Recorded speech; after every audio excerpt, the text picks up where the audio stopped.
We have been discussing about the management system standards. In my previous session, I was talking about the information security management system.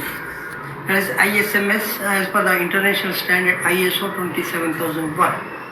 The standard has been recently revised to ISO 27001 from 2013 to 2022.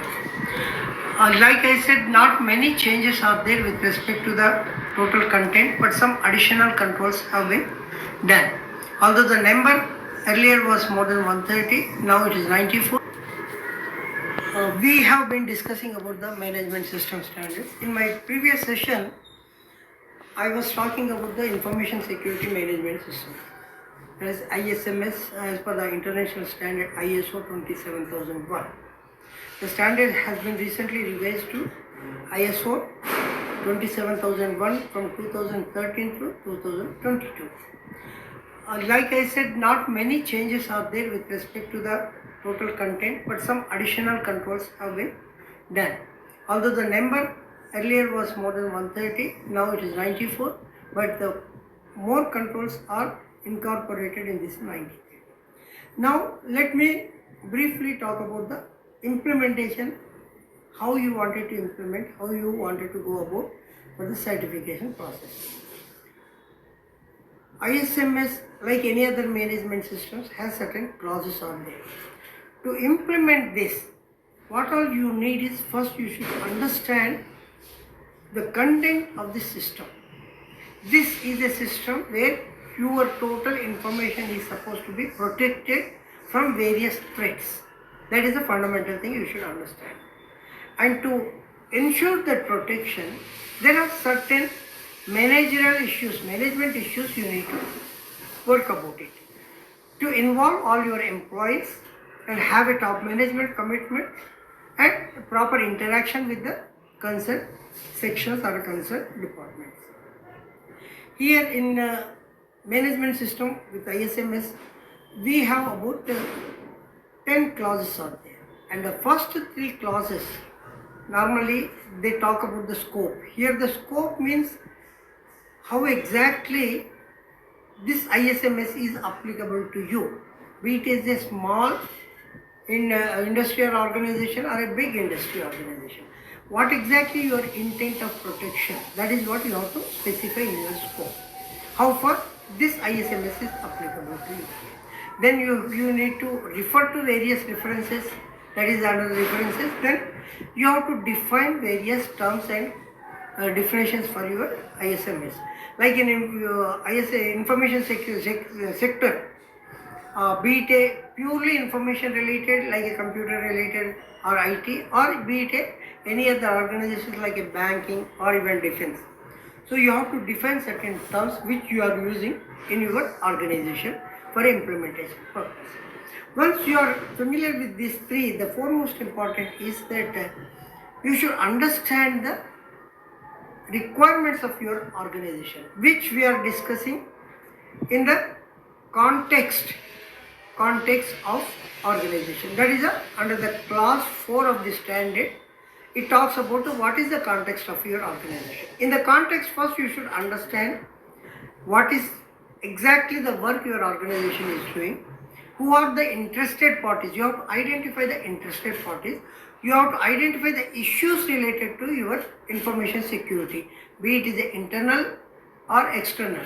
You may have external issues like how your information is leaked out, or how you have to protect, how misuse of information from external sources. These are all interested issues in your ISMS. Similarly, internal also will be there. Internal means how you communicate to your people, how your people will understand the content or a context of your organization. That is what exactly you have to determine, what are the internal and what are the external issues. You have to list out 1, 2, 3, 4 and you have to do it. That is the first step you will be taking it. And in any management system, like I told in the previous session, documentation is important. So you have to document so that this document not only give you the kind of a transparency and easy to understand, it will also help you to guide you and your various employees in your organization. Once you identify what are the issues, both internal and external. The next point which you will be doing is identify the needs and expectations of interested parties. For which, first you have to identify who are the interested parties. Obviously, the two most important interested parties is your customers and your own internal customers, that is your employees. In addition to that, you have interested parties as statutory bodies where you need to communicate externally, and you also have another interested parties in terms of your suppliers who supplies your software, your hardware and all those things, because unless they do the correct job, you will not be able to successfully implement the standard. So the main important interested parties are your suppliers, customers and your employees and statutory bodies.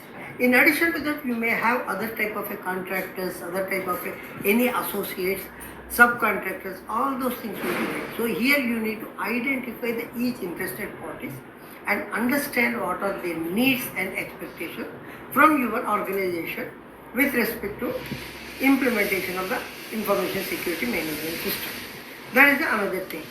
And once you identify the internal issues, external issues, interested parties, their needs, their expectations, then you have to determine what is the area of security with respect to your information is required. You have to very clearly delineate or sketch what are the areas of the information you wanted to protect so that it will help you and your information will not be leaked out.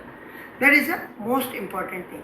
And based on these three parameters, you should formulate a standard system that is called the information security management system. That is a platform you will be doing it. Once you do that one, automatically you have to do other issues related to this. So this is the first and foremost important thing, that once you start your ISMS with a documentation, you have to do it. Then we will be going about other things, like when you have the organization interested in ISMS, what is required is the commitment from your top management. Here let me tell you one thing. Most of the organizations, they wanted to go for the management system, be it is 9,000, 27,000, 14,000 or whatever. But here the issue with respect to the commitment of the management will be varied. Sometimes the management just, they wanted to have the system for some commercial, some order, some tender purpose. Some top managements, they were very keen in implementing whether you get a order or not. They wanted to establish their own practices which will help them. So that is the level of the top management commitment you need to have. In another important classification of these clauses or elements in the 27001, the leadership is important. The leadership means your top management. Always think the leadership means the person who is taking the responsibilities for all the actions and inactions of your team member. It is not that you take a credit